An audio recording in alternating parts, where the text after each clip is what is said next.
यहाँ पर हमें दो सीरीज दे रखी हैं और दोनों ही ऑल्टरनेटिंग सीरीज है। हमें यहाँ पर बताना है कि कौन सी सीरीज एब्सोल्यूट कन्वर्जेंट है और कौन सी कंडीशनली कन्वर्जेंट है।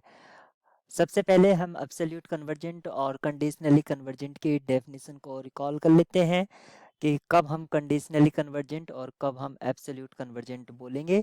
अगर कोई सीरीज समेशन यू एन इस तरह से दे रखी है, summation -1 raise to the power n u n, ये एक ऑल्टरनेटिंग सीरीज होगी और इसको हम एब्सोल्यूट कन्वर्जेंट बोलेंगे जब हम सीरीज को पॉजिटिव टर्म सीरीज बनाएंगे, यानी कि निगेटिव और पॉजिटिव साइन को एक तरह से पॉजिटिव बना देंगे सभी को।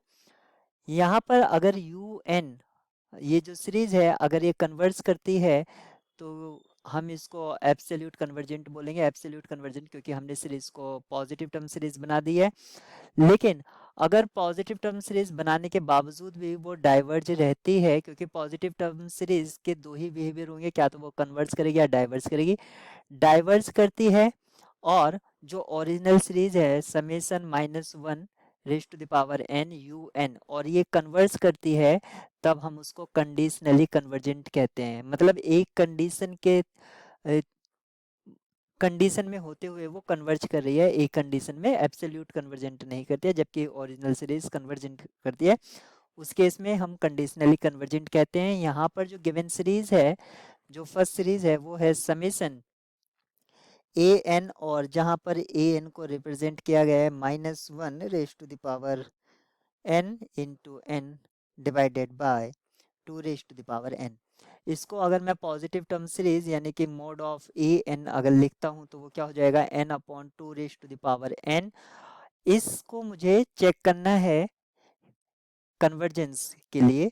तो कन्वर्जेंस के लिए अगर इसमें चेक करना है तो आप देख सकते हैं n है और पावर में है, तो मैं रूट टेस्ट अप्लाई कर दूंगा। तो रूट टेस्ट के लिए क्या होगा, 1/an/1/n, और इसकी limit n tends to infinity मुझे चेक करना होगा। तो ये हो जाएगा 1/लिमिट n/2n/1/n।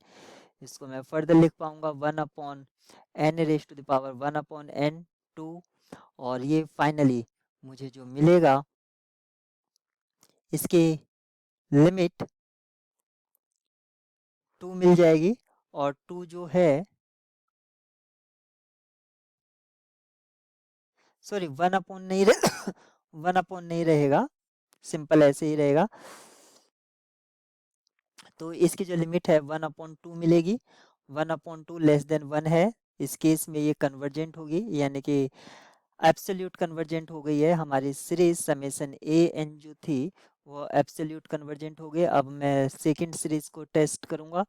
सेकंड सीरीज जो है मेरी, वो है समेशन -1/n/log n+1, इस तरह से दे रखी है। पॉजिटिव टर्म सीरीज क्या होगी, 1/log n+1 ये होगी। और हम जानते हैं कि log n जो है वो लेस देन होता है n से, क्योंकि सिंपल से आप आइडिया लगा सकते हैं log 1 का वैल्यू क्या होता है, वो 1 से लेस होता है, क्योंकि log 1 आपका 0 होता है, 0 लेस देन 1।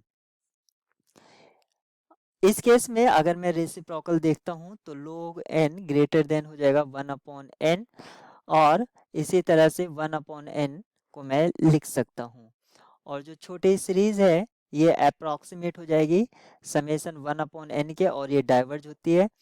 तो यहाँ पर देखिए, आपको ओरिजिनल को चेक करने की जरूरत ही नहीं है कि क्या वो कन्वर्स करेगी या नहीं करेगी, क्योंकि हमारी absolute convergent summation b n के लिए जो है वो डाइवर्जेंट आ गई है। तो जो बी एन होगी वो कंडीशनली कन्वर्जेंट होगी, और जो ए एन है वो एब्सोल्यूट कन्वर्जेंट होगी। ऑप्शन बी यहाँ पर करेक्ट होगा, ऑप्शन बी करेक्ट है।